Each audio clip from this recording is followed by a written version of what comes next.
Fascist Awami League গণতন্ত্রের ভয়ঙ্কর শত্রু বলে মন্তব্য করেছেন বিএনপির ভারপ্রাপ্ত চেয়ারম্যান তারেক রহমান।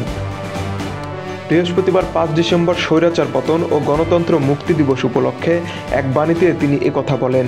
১৯৯০ সালের ৬ ডিসেম্বর গণঅভ্যুত্থানে পতন ঘটে তৎকালীন স্বৈরশাসক হুসেইন মোহাম্মদ এরশাদের। এরপর থেকে দিনটি স্বৈরাচার পতন ও গণতন্ত্র মুক্তি দিবস হিসেবে পালন করে বিভিন্ন সংগঠন। তারেক রহমান বলেন, স্বৈরাচারী এরশাদের দল আওয়ামী ফ্যাসিবাদের সঙ্গে ১৬ বছর একত্র হয়ে আইনের শাসন, বিচার বিভাগের স্বাধীনতা ও মানুষের মৌলিক মানবাধিকারকে ক্রমাগতভাবে হরণ করেছে।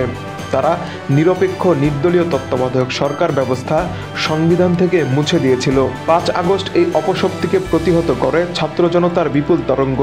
এই পরাজিত শক্তির যাতে পুনরুত্থান না ঘটে সেজন্য গণতান্ত্রিক শক্তিকে সবসময় ঐক্যবদ্ধ থাকার আহ্বান জানায়।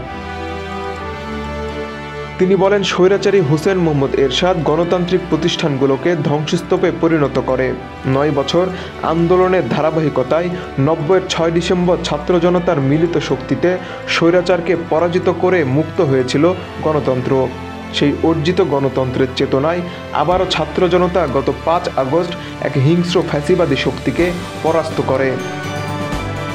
বিএনপির ভারপ্রাপ্ত চেয়ারম্যান বলেন, শেখ হাসিনার দুঃশাসনে খালেদা জিয়ার উপর জেল জুলুম সহ নানা মাত্রিক নিপীড়ন করা হয়েছে।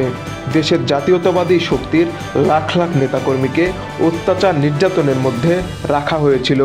সারা দেশকে শ্বাসরুদ্ধকর কারাগারে পরিণত করা হয়েছিল।